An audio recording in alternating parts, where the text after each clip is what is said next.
Bienvenidos a este análisis a fondo, donde desglosamos la complejidad corporativa para hacerla totalmente accesible. Hoy vamos a poner la lupa sobre la variable número 3 de las transformaciones organizacionales, la gestión de expectativas del equipo. Y bueno, este es un tema absolutamente fascinante porque, admitámoslo, con demasiada frecuencia vemos a líderes que caen en la trampa de obsesionarse única y exclusivamente con la tecnología. Hablamos de implementaciones de software, de presupuestos milimétricos, y se da por sentado que, si la herramienta es buena, la gente simplemente la va a usar. Pero la realidad es muy distinta. Entender cómo gestionar la perspectiva humana y sus expectativas es, literalmente, el antídoto definitivo contra el caos en cualquier transición. Así que, a lo largo de este espacio vamos a descubrir exactamente por qué este factor humano es capaz de descarrilar el sistema tecnológico más avanzado del mundo y cómo lo están manejando las empresas que realmente triunfan. Para empezar, tenemos que derribar un mito gigantesco. El riesgo más letal de cualquier proyecto de transformación casi nunca es técnico. A ver, el problema no suele ser que una línea de código falle o que los servidores se caigan. El verdadero peligro es la resistencia pasiva y esa frustración que nace directamente de expectativas que nadie se ha molestado en gestionar, alimentadas por los clásicos rumores de pasillo. Como bien dice esta frase, las expectativas no gestionadas son el caldo de cultivo de la resistencia pasiva. Y es vital que entendamos cómo se ve esto en el día a día. No estamos hablando de huelgas ni de gente gritando en la oficina. Es algo mucho más sutil y destructivo. Se ve en tiempos de respuesta lentísimos, en usar el nuevo sistema solo a medias, en un cumplimiento de tareas casi robótico y de mala gana, o en esa especie de amnesia colectiva donde de repente nadie recuerda cómo funcionaba la nueva herramienta. Cuando un equipo no sabe a qué atenerse, su mente llena los vacíos con sus propios miedos, creando un muro de ladrillo invisible. Por eso es tan importante anclar el famoso change management o gestión del cambio en la realidad. Hay una creencia, por desgracia, muy popular, de que gestionar el cambio es mandar un correo electrónico masivo un viernes a las 5 de la tarde diciendo «Hola a todos, este es el nuevo proceso para el lunes». Nada más lejos de la realidad. Como vemos aquí, la base del éxito es un análisis emocional riguroso.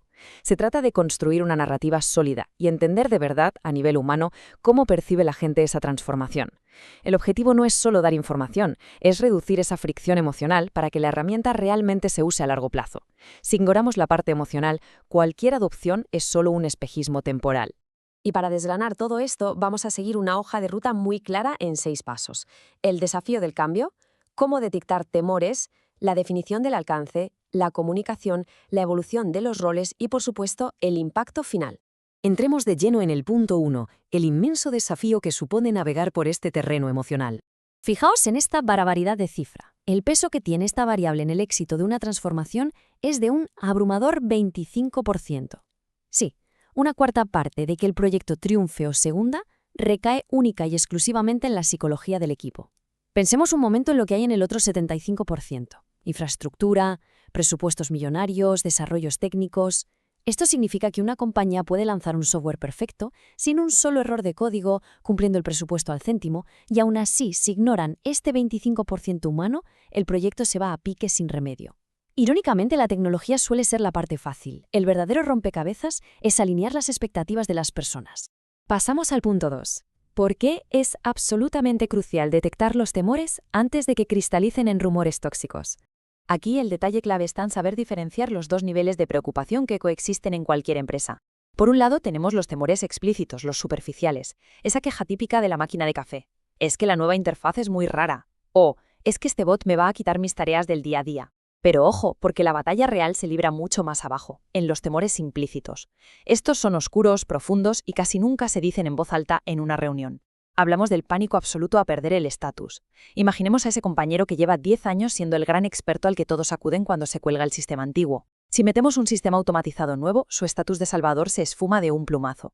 Puede que esa persona se queje de que el software va lento, pero en el fondo lo que le aterroriza es perder su relevancia y su control. Subestimar esta psicología es darse un tiro en el pie. Y por eso las empresas de alto rendimiento no dejan nada de esto al azar. Tomemos el caso de Deloitte. En sus grandes transformaciones jamás empiezan instalando cables o programas. Su paso cero es siempre un análisis de sentimiento del empleado. Y no mandan una encuesta anónima súper fría que nadie contesta con sinceridad. Organizan grupos focales muy dinámicos y entrevistas uno a uno. Buscan escuchar esos miedos reales desde el minuto 1. Es una jugada maestra porque funciona como un cortafuegos. Al poner los miedos sobre la mesa, evitan que las historias inventadas se propaguen por los pasillos. Básicamente, asfixian a la fábrica de rumores antes de cortar la cinta de inauguración del proyecto. Avanzamos al punto 3, que trata sobre establecer las reglas del juego, definir el alcance real. Trazar la línea de lo que el proyecto va a hacer y, sobre todo, de lo que no va a hacer es vital.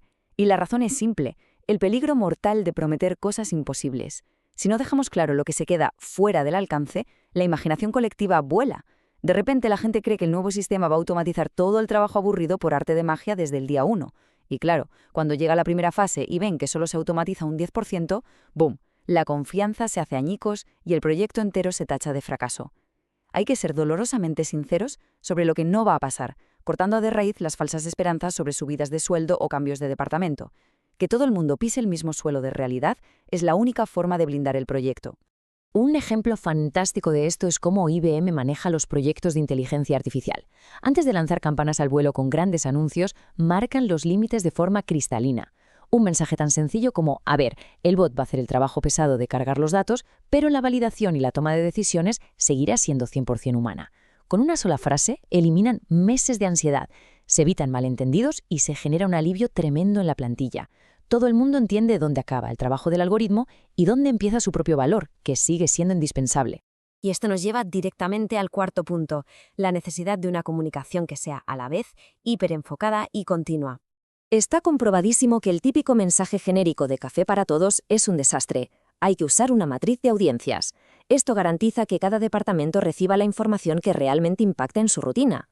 Al equipo de operaciones le interesa saber cómo va a ser su día a día. Si les mandamos un manual técnico de servidores de 100 páginas, solo vamos a generar pánico. A recursos humanos le preocupa cómo va a afectar a la formación, y los supervisores quieren saber cómo medirán el rendimiento ahora. Compañías como Adobe hacen esto a la perfección, segmentando los mensajes según el rol y la madurez digital del equipo.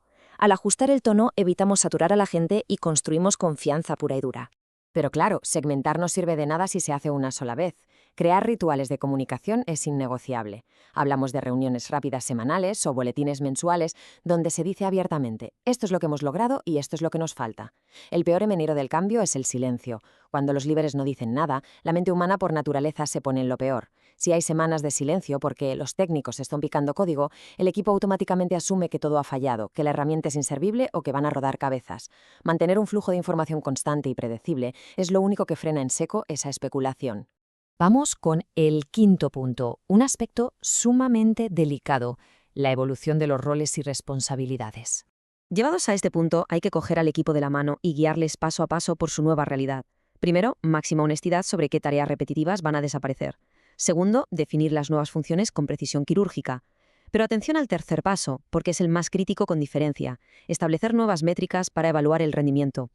Pensemos en lo absolutamente injusto y estresante que es automatizarle a alguien la mitad de su trabajo, pero seguir evaluándolo con los viejos objetivos manuales. Es un desastre garantizado. Si las métricas de éxito no cambian en el mismo instante en que se enciende el nuevo software, estamos creando una olla a presión de ansiedad para el trabajador. Y para evitar esta olla a presión, podemos fijarnos en Cisco y sus mapas de evolución de roles. Es una herramienta brillante para gestionar ese viaje emocional. Muestran con total transparencia cómo una persona que antes se pasaba 8 horas tecleando datos monótonos no va a acabar en la calle, sino que va a dar un salto cualitativo. Su rol evoluciona al de validador de calidad o analista de datos. Al presentar esta evolución de forma tan estructurada, le damos la vuelta a la tortilla. Lo que parecía una amenaza tecnológica aterradora se convierte de pronto en una oportunidad brutal de empoderamiento y crecimiento dentro de la empresa. Y finalmente, llegamos al sexto y último punto: el impacto final de hacer todo esto bien. Y para cerrar este análisis, vamos a dejar en el aire una pregunta muy provocativa, de esas que invitan a mirarse al espejo. En el mundo corporativo de hoy, ¿realmente se están gestionando las expectativas o simplemente se está echando leña al fuego de los rumores por pura falta de empatía y claridad? Esto exige una reflexión muy honesta. La próxima vez que veamos venir una gran reestructuración o el lanzamiento de un software revolucionario, no olvidemos algo fundamental: la tecnología, por muy espectacular que sea, es solo la herramienta. El triunfo real de principio a fin depende de cómo seamos capaces de gestionar la mente y las expectativas humanas. Solo cuando logramos eso, el cambio deja de ser un trauma caótico para convertirse en una evolución natural y sostenible. Muchas gracias por acompañarnos y hasta el próximo análisis a fondo.